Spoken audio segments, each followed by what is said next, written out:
नागिरदों बावैसो भारत सरकारा जिफोरखौ फोसावबाय बिखौ सोरबा सोरबा बुंना लानाय बायदि सोरबाया बुंनाय खोथा नङा बियो रेडिअ सेन्टार टिभि सेन्टारा बड'फा उपेन्द्रनाथ ब्रह्मनि बै समनि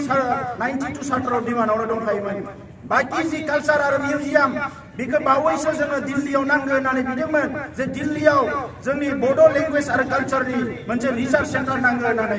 अब्ला बिथांमोना बुंदों इन्टारलकिउटर माथुरा जोंखौ बुंदों नोंथांमोना दिल्लीयाव मानसि गैया सोर नायगोन बेखौलाय क'क्राझारावनो बानाय जों बुंदों क'क्राझाराव जोंहा मावग्रा दङ क'क्राझाराव बर' हारिमुवा अलखदाव फैयाखै जोंनि हारिमुखौ नेशनेल इन्टारनेशनेल लेभेलाव गेवसार होनांगौ ओंखायनो दिल्लीयाव नांगौ होननानै नाथाय बिथांमोना हाखु दाखुयै बिखौ क'क्राझाराव फोसावनानै होदों आर'नाइ ट्रेननि खोथा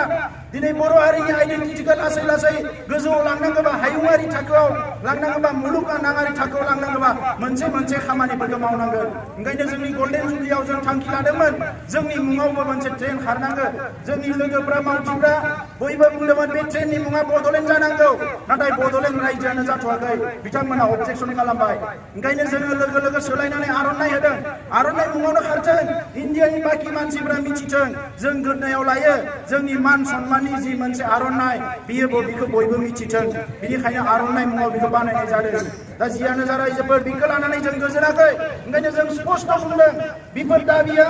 जोंनि माने फिसा फिसौ दाबिसो जोंनि गुबै दाबिया बड'लेण्ड ओंखायनो जों सरकारनो मेसेज हरदों खुनु कमप्रमाइज गैया बेवहाय जेब्लायसिम बड'लेण्ड जेंनाया सुस्रां जाया जोंनि सोमावसारनाया सोलिबाय थागोन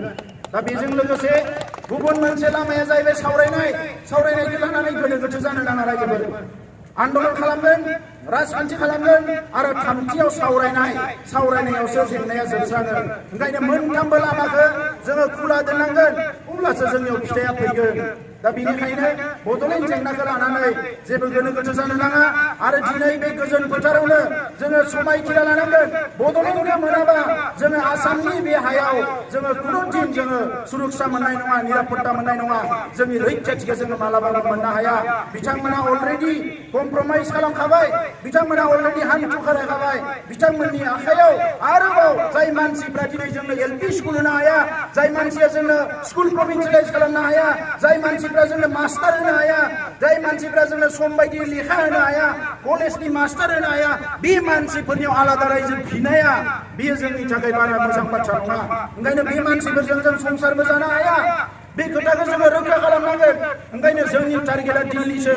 बिथांमोना जोंजों दङ हिसाबै बिथांमोनजों जों गाज्रि जानाङा ओंखायनो जों सम रायलायदों लिंहरबा थांदों नाथाय जोंनि टारगेटआ दिल्लीसो दिल्लीया जुदि दिनै तेलेंगाना होनो हायोबा दिनै दिल्लीया जुदि बायदिसिना गोदान रायजो सोरजिनो होनो हायोबा मानो बड'लेण्डखौ होनो हाया जोंनि सोंलुआ बावैसो जोंनि दैदेनगिरिया बुंदों जे जोंहा मा इन्डास्ट्रि गैयानो IAS IPS अफिसार गैयानो आलादा रायजो जानो थाखाय आं बेनिखायनो सोंदों जे दिनै बबे रायजोआ IPS IAS खौ नायनानै रायजो होदों इन्डास्ट्रिखौ नायनानै रायजो होदों नर्थ इस्टनि खुनु मोनसे रायजो गैया जेरावनोखि इन्डास्ट्रि दङ दिनै बिथांमोना रायजो मोननाया 30 बोसोर 40 बोसोर जाबाय इन्डास्ट्रि मोनसेबो गायसननो हायाखै नागालेण्डआ जेला रायजो जायो मोनसे नागा डिस्ट्रिक्टल'मोन बेखौ रायजो बानायना होबाय साबेसे IAS IPS दङमोन मिज'रामा जेला रायजो जायो लुसाइ डिस्ट्रिक्टमोन बियो जेला रायजो जायो साबेसे IAS IPS दङमोन बे मिज'रामावलाय दासिम मा इन्डास्ट्रि दङ मेघालयआव मा इन्डास्ट्रि दङ खैला जावनानै जागासिनो दङ बेनि बादै बे खैलाखौबो बिथांमोना इन्डास्ट्रियेलाइज खालामनो हायाखै अरुणाचलाव मा दङ माबायदि इन्डास्ट्रि दङ बावैसो माखासे बिथांमोना थार्मेल प्रजेक्ट गोदान थिसननो दैखौ लानानै सिक्किमाव मा इन्डास्ट्रि दङ बैफोरबायदि खोथाफोरा जोंनि मानसिफोरखौ मिसलिड खालामदों नंखायनो रायजोफोर बिग्रायारि लोगोफोर दुलाराय बर' फरायसा आफादनि मावथिफोर बेखौ लानानै खुनु गोनो गोथो गैया वी आर डिटारमाइन्ड आरो जों we will continue until end unless our goal is achieved जोंनि गलखौ जेब्लासिम एचिभ खालामा जोङो थाबायलांबाय थानांगोन মই কেইটামান কথা অসমীয়াত ক'ব বিচাৰিছোঁ নিখিল বড়ো ছাত্ৰ সন্থাৰ সংগ্ৰামক লৈ পেলাই